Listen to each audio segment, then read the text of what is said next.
Hey, everybody, Matt Kelly of Geekscape and the Horror Movie Night podcast, and I am here to attempt a really strange project for the entire month of October that I'm calling the 31 Films of Halloween.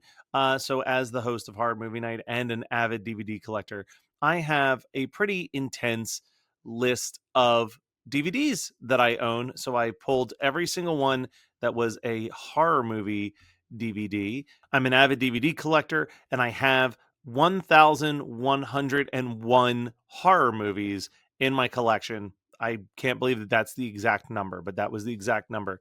So I am putting those numbers into the Google random generator, and that will determine which movie I have to watch today. So let's see what the random generator says.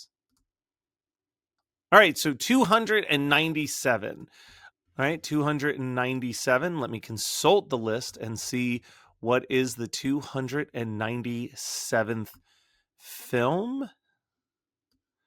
Oh boy.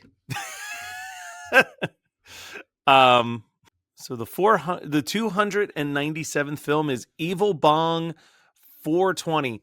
Man, I would have been happier with either film above or below, but this is the rules of the game. So I will go ahead and highlight that. So stay tuned. In a couple seconds, I'm going to go and watch this movie and report back.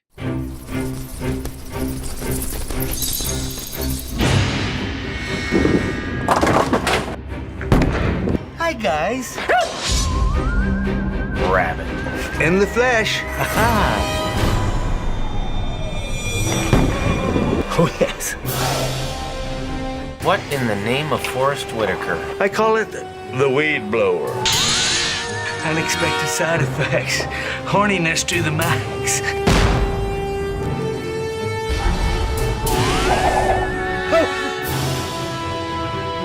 You crackheads never learn.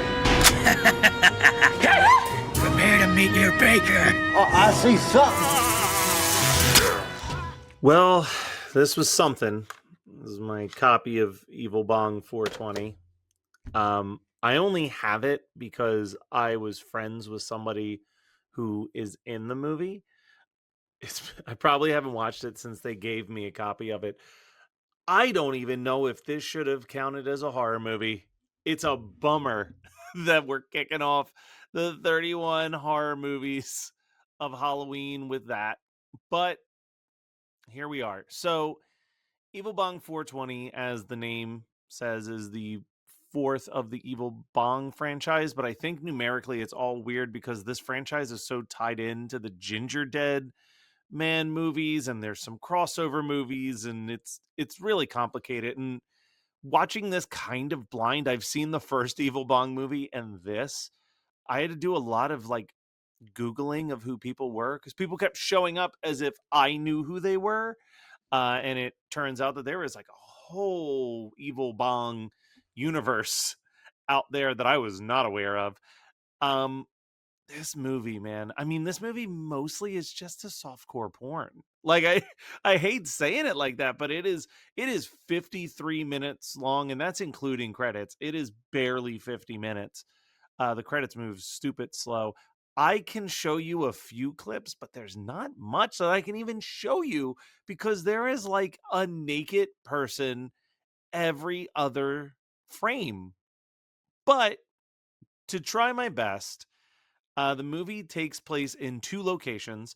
There is the Evil Bong's Weed World, which is like a volcanic island of weed where Evil Bong and Ginger Dead Man are hanging out for most of the movie. I will say my favorite thing in this film is that the Ginger Dead Man at this point is a prop that has a human mouth green screened onto it, like a 60s kids cartoon, or like Thumb Wars, if you remember Thumb Wars. It's very off putting.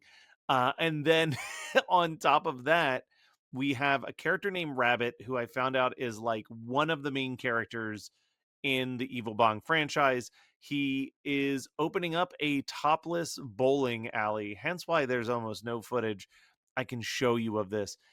but most of this movie is like an 80s sex comedy in the bowling alley, and then every once in a while it'll cut to like Evil Bong and Ginger Dead Man on their island just being like, "Where's Rabbit? We got to find Rabbit. Rabbit couldn't have escaped. Did Rabbit escape?"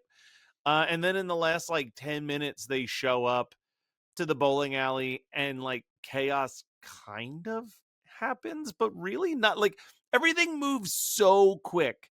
If it wasn't for the fact that this movie was in 2015, I would have for sure thought that this was shot during COVID and was like a rush job.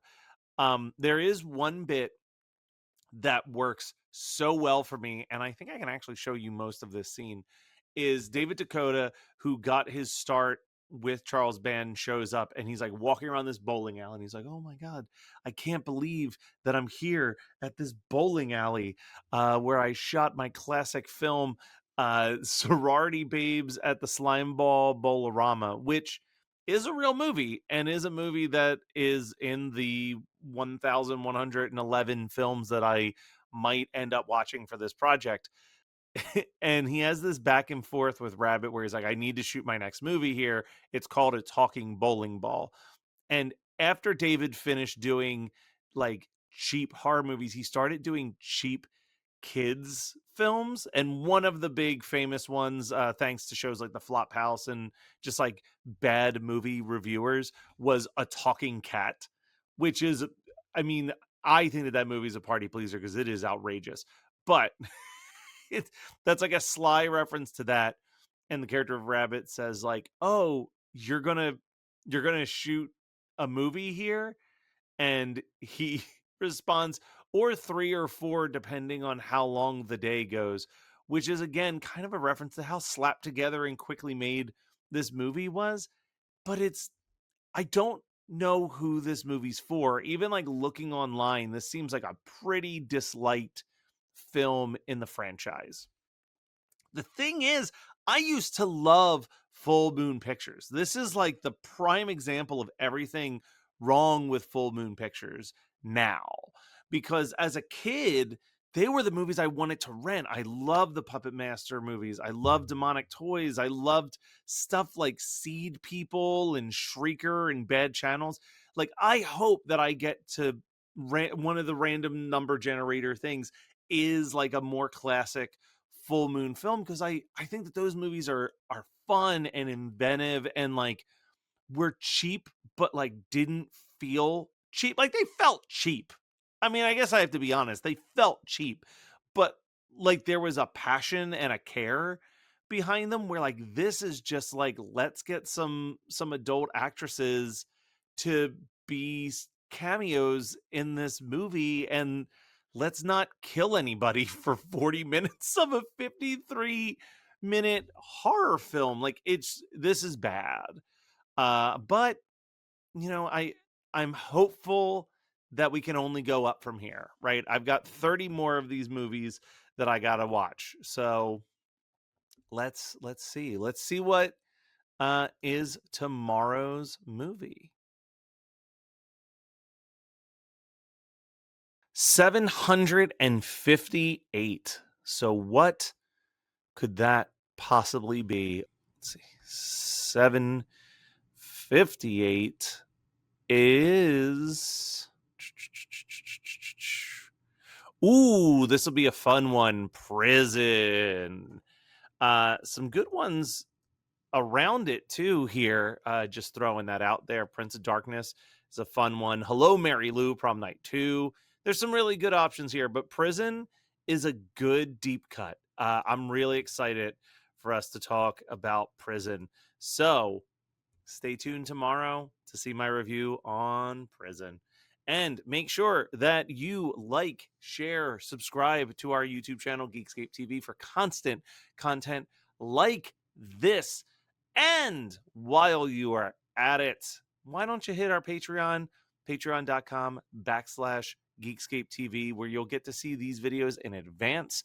You'll also get to vote on topics that we might do for subjects on the YouTube channel. And lastly, if you're liking all of the stuff that we do on our network, maybe go to our Dashery website, dashery.com/Geekscape, and get yourself a t-shirt.